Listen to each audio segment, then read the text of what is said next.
หมายสงครามพี่น้องปันแห้งเงาหางเสียงจุ่มข่าวผู้ใดหอกเขาการทั้งเสียงไว้เสก้นไปเพชรซึกที่จ้องเขียวค้ำญาสั่งค่ายออกเมื่อวันที่21เดือนเมษายนในก้นเมืองก่ออ่อนไปกว่าหลายตีหลายตั้งย่ำเหลือในจ้องเขียวค้ำในอันนี้ก้นไปยาวแลอยู่ที่เจ้าคู่ดังตะกาเขาอ่อนไม่เจอโกโคของก้นเมืองอันกึดไว้เจนั้นหายไหลลู่ซุ้มไหนค่ะค่ะมันนะจ้องเนี่ยมันมีวัดอินฐานไว้2สู่ค่ะน่ะก็โกเขายาวนั่น8แหหรือเห็นนั่นก็เอ็มกาจ้องเสาเร็วก็โกเขาขึ้นไผเผาแวดมันเป็นเอาเปลี่ยนเฮ็ดเอาคักอะไรไม่เจอขึ้นทางควาอินฐานเฮาเลยสังเจ้าในค่ะนะพวกของในจ้องอมวยในจ้องแน่ตีหงตีมึงอ่างหวานเจ้าในค่ะโกเขาขึ้นเขียวซิมกว่าแวดมดม่อมนั้นก็ต่อยก้อยหื้อในอะไรไม่เจอเจ้านั่นค่ะแล้วไม่ได้ค่ะเขาตอนนั้นมันก็อยู่ให้ก็อยู่ทั้งกูมันซึ่งมันเขามาปล่อยนั่นขนาดเนาะปล่อยว่ามันเด่นก็ซิวมันดิตู้ดินเหลียวขนาดน้องโคพี่น้องเด่นบ่มีก็คือใครมันสิมีโคจ้องไว้ก็ค่ะว่าอันนั้นมันแต่มาอยู่ที่บ่เฮ็ดแชมป์บ่ได้ทันสีหลังกันเด้อซึกตาอังเทียนเอลเอมาคันข้าวยาม2-3วันเสใจค่ายออกวัดย้องเฮยเย่าหมดไหนแลก้นเมืองกำพองอันตั้นไลต่อออกมังก็ต่อออกเย่าเซตาอันจังเอาคู่ของก่อไว้ติเหลอย้อนไหลแนตต่อไปกันไหนค่ะคนของหนึ่งเวยก็แม่สันกำพองเอาไว้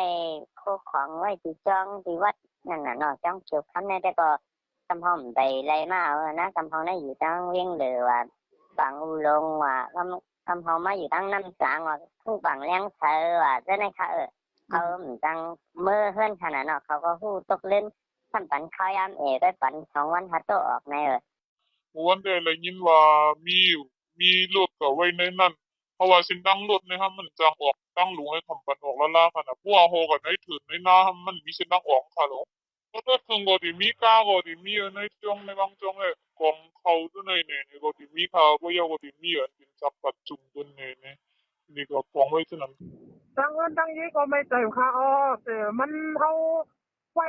ต่อโคต่อเฮิรนเนี่ยอันพี่น้องอยู่ในฝนในน้ำนั่นต่อมาอยู่ซึ่งอิงพี่น้องตัวเป็นก้อยข้าวนะจังใจข้าวว่าในเฮิรนเนี่ยฮับไม่สังอาบางปมาก็มีเรื่องนี้ปองจังเลยครับเอาหนึ่งเปลี่ยนมาปล่อยเอาตรงมาปล่อยนะโอ้ลูกซุ้มโคเฮิรนอาคาก้นไปเพชรซึกเจอในกำพองไปกว่าต่างเวียงมังเจออ่ำปองเป็นไรเส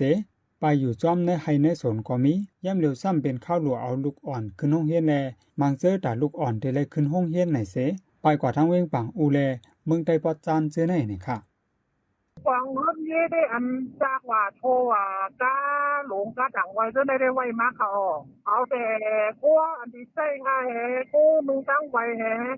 ที่พอเอกนะมีหนวนช่วงขนาดตั้งเราก็หนวนช่วงก่อนไปอยู่ช่วงไหนบ่มาทางมึงไปปอจันแม่หนวนไปขึ้นช่วงไหนค่ะมาแถวลอยแหลมคำว่าเขามันขี่อยากไปนะตังเหี้ยอะไรไปมาหนึ่งเย่3-4 เลยเป็นปีตังเหี้ยงนะตังเหี้ยอยู่ก็อยู่อยากอยู่ก็อยู่กินการตีมีการนั้นก็ทำขับปิกตังนั่นน่ะมั้งปิกลอยน้ำตังเหี้ยงนั่นน่ะบ่เป็นอันถ่ายเขาตึกกันได้มันต้องพี่น้องเขาซ้อมไว้ในสีตาก็พอเข้าเอามันที่เอาเลยไปเอาเลยในที่เลยซุ่มเจือในเนียงเจอไว้ค่ะได้ซ้อมไว้อยู่ค่ะที่ว่าซ้อมก็ตาที่กินปีนาปีลื่นทำดีใครจะอยากขนาดนั้นเพราะว่าซ้อมไว้ทำขึ้นไม่เจออันมาพูดเป็นบางตึกแข่งกูก็เอาเลยเท่านั้นค่ะมันเร็วอันเป็นเฮ็ดไว้อ้อยเท่านั้นก็อันเลยก็เอาก็มีทั้งน้ำค่ะเลย แต่ได้ไปหนึ่งกำในก้นไปเพเขาเลยเจ้าเงินโหดแสนมันเจมการน้ำมันโดดกากินย่ำเจไหนพ้องเข้าในซ้ำเป็นข้าวฝนแลแต่ได้ไปกว่าต่างวันต่างเวียงก็อ่ำง่ายอ่อนทบดังอยากกันไหนค่ะแต่มันต้องเหลือเงิน600,000มันต้องเหลือหมดมันนั่งน้ำมันลดแน่ครับบ่เหลือเสือนะอันตัดกินห้ามไปขนาดก่อนเขาเนาะพอมาครั้งไก่กาก็มันเจอเชียงน้ำพันนั่นเลยเห็นนั่นห้ามมีกิจมีหลานเสียเห็นมึงหมุนในได้เงินเสือตั้งขนาดเนาะกูซึมใครในได้มันรอดไรค่ะปันเงินมาจอมตั้งต่อพวกเขียวตียังหมายเขาตีกึดลือก็แม่ว่ามาตีเขากึดลือเนี่ยก็ขาเทินก็ทำนี่200,000 300,000ซึ่งไหนก็1 เรือนต่อเรือนเนาะต้องเหลือปัน1ตัวเรือนอ่ะถ้าไม่เงาไรอันเขาตีหาเหตุการณ์แต่ก็อะไรเหตุก็ทางออกตรงนิ้วใครก็เขามาห้องกุ้ยนั่นแหละเนี่ยเขาตีเลย จ้วมมาอันเป็นว่าเขาก็สายอุ้งกระเทียมเขาด้วยมาหมายฟังเขาเป็นเกมไม่อุ้งตีเนี่ยมันดีเลยลัดตัวเขาอยากเรียนคาลิเขาที่ถามมาเลย อ๋อ เขาที่เลยจ้วมมาพี่น้องอันเป็นวันเขาต้องมากุ้งลุงเนี่ยในซึ่งในเขาไปเลยไปที่กันนะจ้างรถถิบเขาก็เอาจ้างเขาเนาะ อืม เขาต่างเขามาเนี่ยเขาถึงเลยลัดว่าของตัวเขามาจากไหนในไรครับ